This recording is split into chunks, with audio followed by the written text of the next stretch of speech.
Hey, I'm Ian Gray Perry, and I did most of the post-production work on Space Happens. I'm a big nerd, and I'm here to let you guys know about all the nerdy Easter eggs we hid in the episodes. So let's get started. In episode 1, we see Joy select one of 3 ships. One of them's the Janeway, which is currently locked. The middle one is Serenity from Firefly. This explains why Joy elects not to use it because Firefly-class ships don't have any weapons on them. Instead, she picks the Milano, a ship named after Alyssa Milano by its owner, Peter Quill, aka Star-Lord, in the Marvel film and comic Guardians of the Galaxy. As Joy plays the game, you'll notice her starting score is 4,200. The number 42 is a reference to Douglas Adams' classic comedic sci-fi series, The Hitchhiker's Guide to the Galaxy. The number is said to be the ultimate answer to life, the universe, and everything. Despite the series being somewhat problematic from a feminist point of view, I still love it, so the number pops up a few more times throughout the series.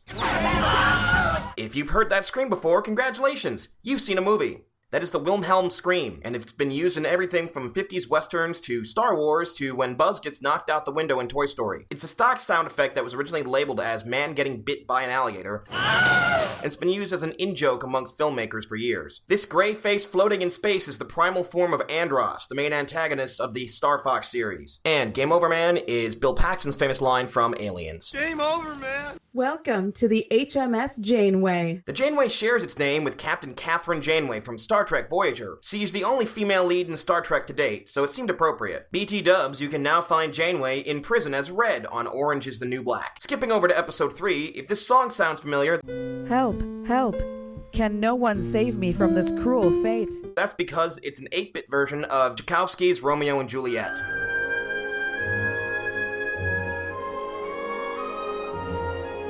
This song's been used to signify love at first sight in many TV shows and movies such as Wayne's World and South Park, as well as pretty much all of Warner Brothers animated programming in the 90s. The punch here is a reference to the ending of Rocky III.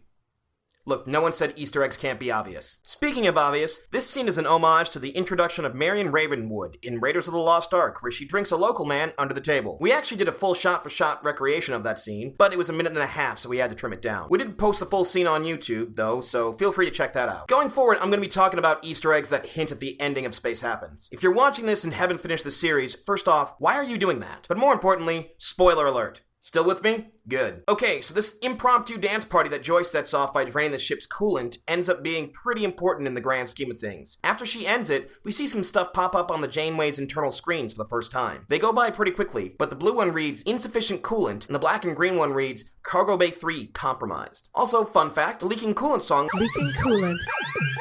Leaking coolant. was designed to ape Strong Bad's techno jam, The System Is Down.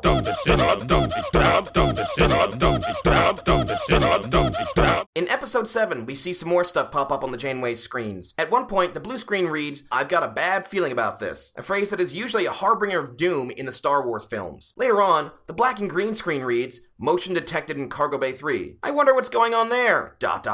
Next, there's video game screen. The title font and the copyright date listed are all based on the original Metroid game. This life bar was present earlier in the series, but now that it's only at half a heart, it should be a bit more obvious that those hearts are from the Zelda series. While several video games use hearts to keep track of life, Zelda was one of the few to have different enemies hit you for different amounts of life, hence the half a heart present here. And hey, look at the current score here. Why, it's 42. Again, these text screens, as well as those at the end, are all references to the Pokemon series. Aside from featuring some super effective moves, the game also allowed your Pokemon to level up after battles. As they gained levels, new moves became unlocked, but they could never learn more than 4. Thus, the option to forget an old move was always available. This ship that hits an asteroid here dies the same fashion as Jumpman, the character who would later become Mario in the arcade game Donkey Kong. And this little exclamation mark here is a staple of the Metal Gear Solid video game series. In episode 8, Mildred talks for a while. How long to be exact? Oh, also, that's me.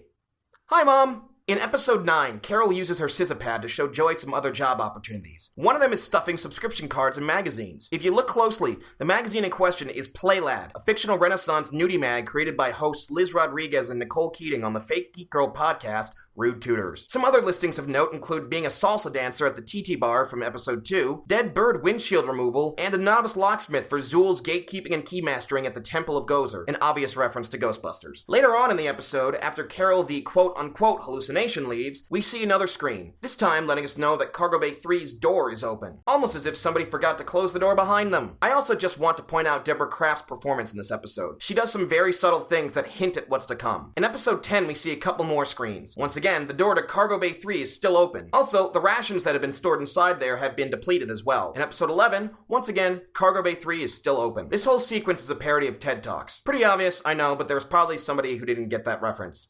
Hi, Mom! The slide behind Carol when she mentions books shows her with a couple of her own in hand. One of them is Bend Over, a title referenced in episode 1 and then again in episode 9. The other is Stop It, You're Doing That Wrong, a title Carol was heard advertising on the Rude Tutors podcast. The podcast features several in-universe advertisements for Space Happens, including Sizzle the QCD, and Wayne's Fruity Drinks. If you guys haven't checked that out yet, give it a listen. Finally, bum bum bum, we see Carol awakening from the cryo-freeze on the Janeway. And what does that sign slightly to her right say? Why, it's Cargo Bay 3, of course. So there you have it.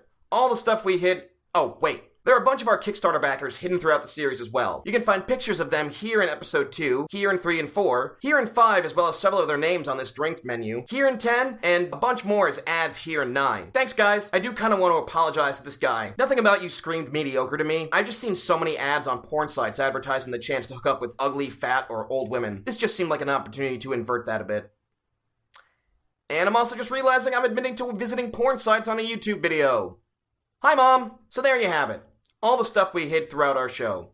Give it another watch and see if you can spot them all in context. Maybe make a drinking game out of it. Wait, don't do that. You'll probably die. Hey guys, we're the minds behind Fake Geek Girl Productions. It's true. Comment, thumbs up, and subscribe. And check out Drinking Dames and Space Happens. And if you'd like to make a donation, check out our Patreon, where you can see more like this.